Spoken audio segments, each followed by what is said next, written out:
今日係2025年6月18號啦，咁啊同大家分享一宗嚴重智障女士咧被剝奪呢個尊嚴嘅個案，發生喺香港嘅。大家試下想象下我哋身邊嘅女性嘅屋企人啦，例如係太太、姊妹，甚至乎係女咧，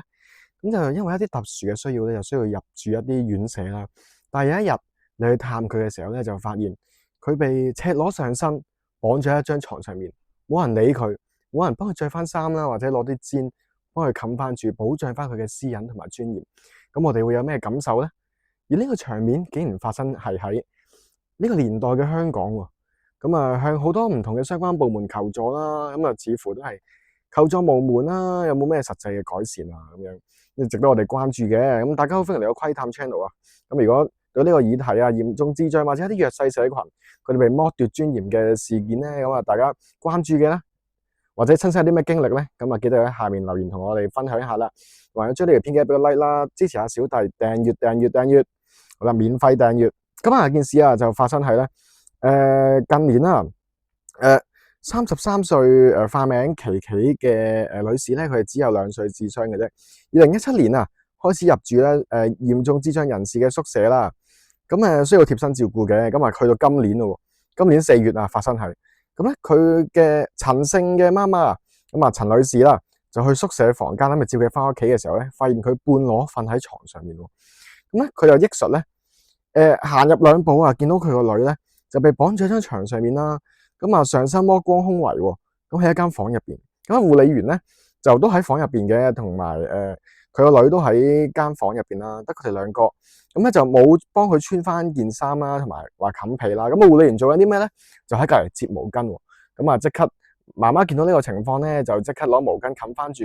佢個女女嘅上身啦，同時摸一摸佢嘅手臂咧，覺得凍啊。咁啊，腰間咧就綁住一條束帶啦。咁啊佢又懷疑咧，其實個女咧係刻意俾人哋除咗件上身衫一段時間嘅喎。咁佢又當場投訴啦。咁但係院舍冇解釋，護理員亦都冇回應陳女士點解發生呢個情況。翻到屋企咧，可能因為冇着衫太耐啊，咁就出現啲咳嗽同埋流鼻水嘅症狀。咁佢即日咧都同社署啊，同埋呢間宿舍嘅總會咧反映同埋投訴呢件事嘅。咁咧第二日咧，院舍嘅服務經理啊就同佢解釋啦，其實咧係琪琪佢自己除衫嘅。咁顯然咧，陳女士就唔相信啦。咁點解佢可以自己除到衫咧？係嘛？如果根據一個正常嘅智障，呢個第一個疑點嚟嘅。咁陣間再同大家分享啦，講翻呢件事先。咁咧院舍經理解釋啦，10分鐘內咧又除又剝衫喎。咁5月份中旬啊，記者又以朋友身份咧同陳女士去到院舍同服務經理見面。咁佢就稱啊，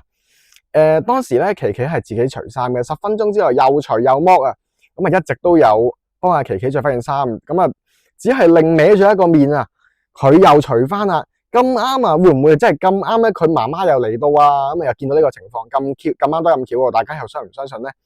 咁啊，服務經理咧喺會面入邊承諾啦，咁呢次咧係屬於院舍嘅疏忽嘅，咁就唔會任由咧女性院友赤裸嘅咁樣呢個情況啦。但係對於院舍經理呢個解釋咧，似乎咧同陳女士嘅認知係唔符合嘅，因為佢見到當時護理員咧喺度摺緊毛巾啦，咁佢入咗房之後咧，護理員咧都冇幫佢個女着翻衫嘅。咁點樣話10分鐘內又除又剝衫，護理員都有着翻衫咧？真係咁啱係嗰一眼嗰一瞬間又除咗，而護理員冇睇到，大家又相唔相信咧？之後嘅發展咧，社會福利署嘅牌照處咧已經向院舍相關嘅院舍就發出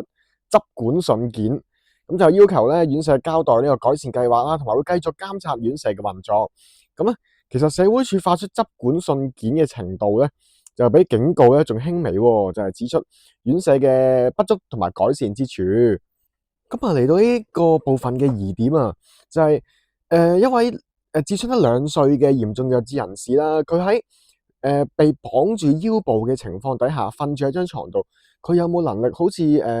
院舍職員咁講，話會唔會可以自己多次咁樣除衫啊？職員又幫佢着翻衫，發生好多次咧。咁其實我哋腰部咧，如果俾人綁住咧，即係正常嚟講啊，都限制咗我哋好多嘅自由，因為核心肌群咧就綁住咗啊嘛，喐唔到啦。同埋大家想像下，我哋要除衫，假設係着緊 T 恤嘅話咧，咁啊雙手咧係要舉高過個頭部先可以除到件 T 恤噶嘛，咁就又扭唔到個上身啦，咁啊起唔到身，因為佢腰部被綁住，雙手活動嘅範圍係有限喎。咁點樣又可以好似院舍嘅表示咁樣就話可以多次到除衫咧？因為佢綁住上半身，又身體又唔可以傾前傾啊咁樣樣，仲胸圍啊嗰啲都可以除晒，咁比較難想像喎呢個情況。咁當然啦，咁就即係一般我哋人啊，如果瞓喺度嘅情況底下，條腰冇被綁住咧，都好難去除到嘅喎。大家想像下幻想自己瞓喺度，咁點樣可以仲除咧？咁當然啦，根據相關嘅院舍佢哋嘅聲明咧，就表示咧，其實咧，即係佢哋都調查完啦。咁係呢個院友咧，佢係自己除嘅咁樣，咁當然都係姑且信佢哋啦，因為咧我哋又冇證據證明係真係院舍佢蓄意除咗呢位院友嘅上身衫，等佢光脫脫瞓咗喺度噶嘛。咁好啦，咁姑且接納佢呢個講法啦。咁問題又嚟啦。咁根據事主陳女士佢表示當時咧嗰位職員咧佢態度比較冷淡嘅，咁其實背後反映咗啲乜嘢咧？咁即係話其實職員咧佢對於院友佢赤裸上身嘅情況咧都見怪不怪啦，都厭咗啦。咁就赤裸上身由佢啦，又除衫又由佢啦，即係都冇乜所謂噶啦。咁就係呢個情況咯。咁其實都明白有陣時即係可能院舍職員佢哋都有佢嘅工作啦，但係亦都對於佢不斷除衫嘅幫佢着翻衫嘅呢個工序咧，就不厭其煩，都冷漠咗啊！即係嗰啲叫咩麻木咗。咁但係問題就係，始終院舍呢啲社福工作咧，都係對人嘅工作嚟噶嘛，始終都要關顧，即係顧及佢係一個人。雖然佢係嚴重智障人士，智商得2歲嘅，佢嗰個尊嚴係要表示關切。咁但係呢一方面咧，就唔可以淨係怪責嘅職員嘅，牽涉到制度問題啦。咁之後再講。咁因為咧有另外一單嘢都反映咗咧，除咗呢個除衫事件之外咧，喺呢個妹妹身上咧，都仲有另一個問題嘅，就係咧佢媽媽表示，佢住院舍8年啦，期間咧多次發現身上面咧有唔同程度嘅瘀傷啦、爪傷等等啦。咁喺2023年5月琪琪更加因為後腦撞傷流血需要深夜入院。陳女士指稱咧，當時咧宿舍反映咧就係佢係碌落床撞到個頭。咁但係咧佢個女平時瞓覺都係需要喺腰間咧帶上固定帶，即係綁住喺張床度啦。咁就唔明佢究竟點樣會碌落床喎？咁事發2年院舍經理喺2025年5月咧就同佢解釋，因為當時咧就冇用軟墊包住床邊圍欄，咁所以咧就撞到個床個圍欄啦，所以撞嗰個頭啦。咁同佢一開頭講咧話跌落床咁碌落床喎，咁完全係矛盾啦，係兩個版本嚟。咁究竟邊個先真咧？咁即係院舍嘅說法又係前後矛盾喎。再加埋佢身上面咧即係住咗院舍8年啦，就有唔同程度嘅瘀傷爪痕咁樣，咁就懷疑究竟係唔係有人去虐待佢或者對佢有暴力對待咧？咁如果係咁嘅話，根據阿琪琪身上面嘅傷痕，再加埋對於佢頭部受傷嘅院舍嘅解釋咧，前後矛盾喎，事發經過都唔啱嘅，即係兩個版本嚟嘅。咁即係不禁令人懷疑呢樣嘢啦。咁同一樣啦，同除衫事件一樣啦，都係冇證據證明院舍咧係有實際上嘅惡意嘅行為。咁但係咧，阿陳女士咧每次都話同宿舍反映嘅時候咧，都話琪琪咧其實係自己整親自己嘅。咁咧一直都有跟進啦。咁琪琪都有傷害自己同埋其他人嘅傾向嘅。咁但係媽媽就唔同意啦，原因就係佢喺屋企觀察佢嘅時候咧，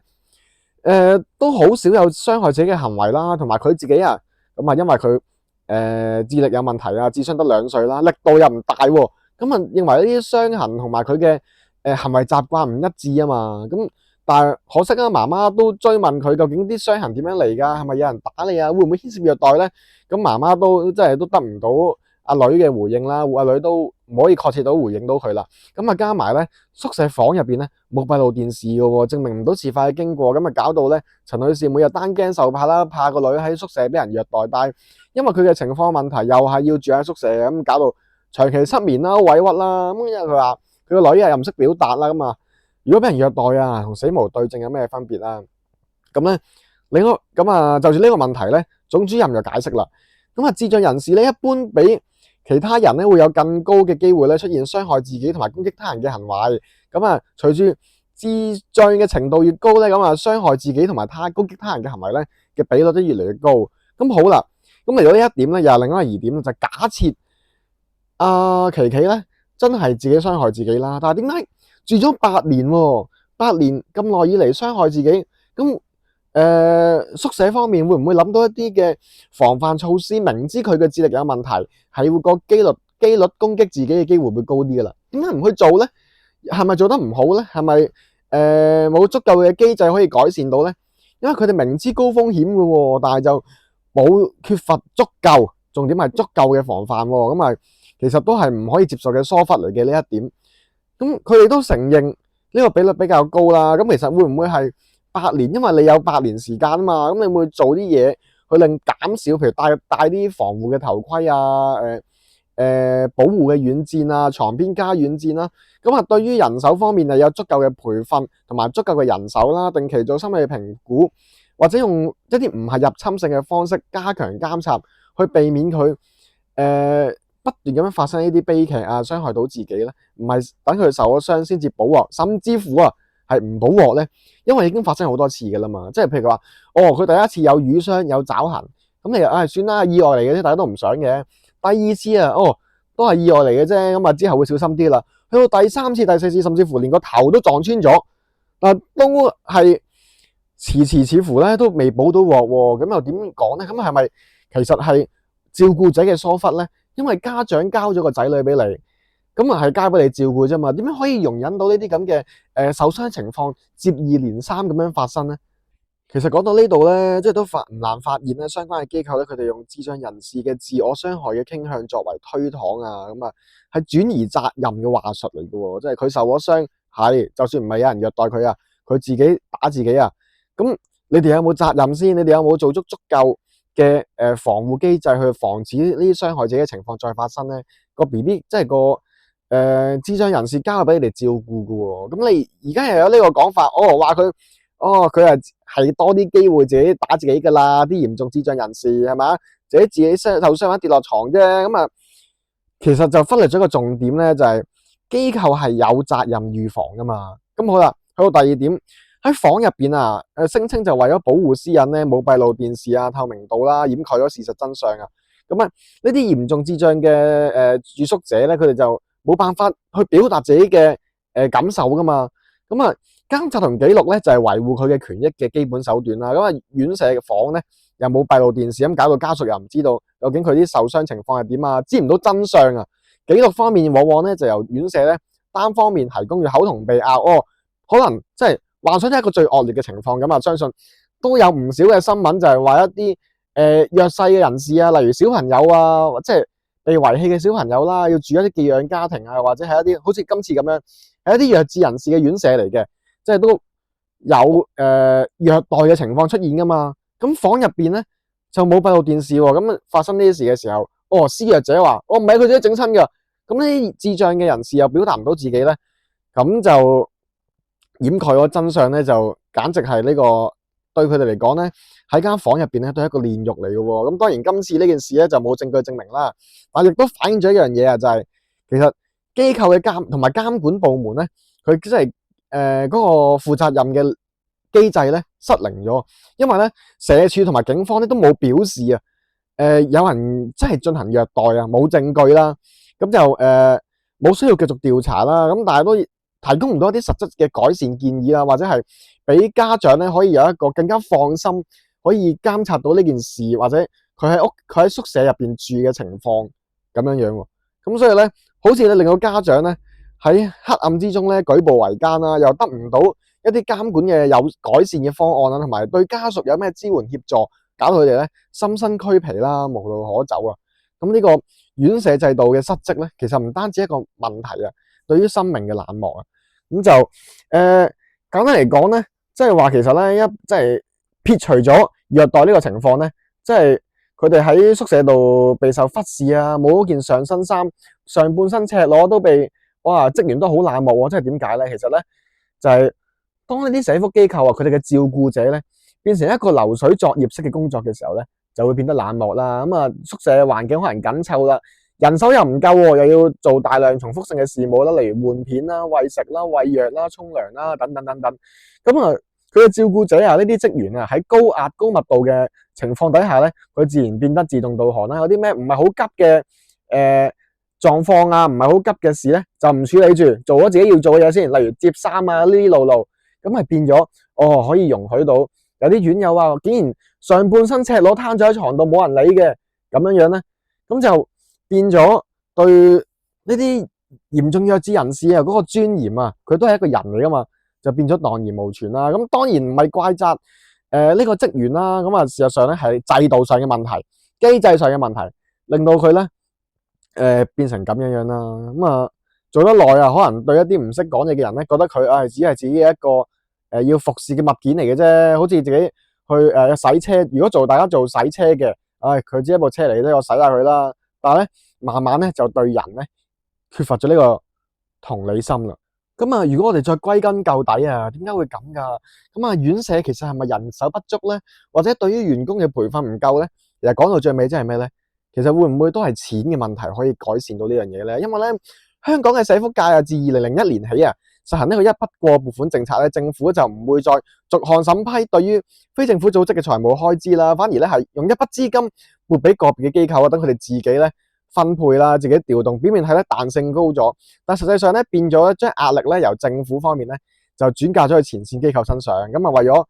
看住個 budget 啊，削減成本啦，減資源、減人手、減培訓啦，咁就自然咧變咗好多嘅工作壓力咧就會去到前線職員嗰度啦。咁啊另一方面啊，即係講遠少少啊，就係大家見到一啲唔少嘅非政府組織嘅機構啊，肥上瘦下，上面嘅職員啊，例如喺啲總幹事啊、高級經理咧，人工好高嘅，但係去到低下階層咧，哇，人又請唔夠啦，人工又奀啦，又冇足夠嘅培訓喎，咁最終受害嘅咪就係一啲服務嘅使用者咯，無論係老人院啊，或者一啲弱智人士宿舍啊呢方面，都係出現呢個情況啦。咁所以呢個制度係咪好咧？如果政府真係關懷一啲弱勢社群嘅，尤其是係住宿舍嘅人，老人家又好，弱智人士又好，精神病患者又好，咁啊錢方面應該點搞？呢個制度應該點樣改善咧？就希望大家留言同我哋探討下啦。講到最尾啊，其實生老病死都係人生必經階段啦。大家身邊甚至乎自己啊，身邊嘅屋企人啊，都有機會入住一啲院舍噶嘛。例如到咗老嘅時候，咁到咗老嘅時候啊，認知能力唔夠啊，認知能力下降咧，咁啊表達唔到自己，咁啊好容易喺院舍度啊俾一啲職員咧，可能即係非人對待啦，因為佢哋嘅工作壓力啊或者工作量嘅問題。咁啊，我哋身邊嘅屋企人係咪又即係可以要白白容忍呢樣嘢咧？唉，咁即係未來嘅發展應該係點咧？係咪即係話老咗啊，或者我哋有啲特殊嘅需要啊，就要喺呢個制度底下咧，就被逼要承受呢樣即係尊嚴或者可能某程度上失去咗嘅問題咧？咁啊，留俾大家討論啦。希望大家中意呢條片啦。咁啊，對於呢個議題咧有意見嘅話咧，大家咧喺留言度同大家分享下啦，或者有啲咩親身經歷啊，好唔友善啊嘅對待咧受到，咁啊自己或者屋企人都好啦，都要喺下面大家分享下啦。咁啊，記得 subscribe 小弟啦，訂閱啦，咁啊免費嘅啊，多謝各位，拜拜。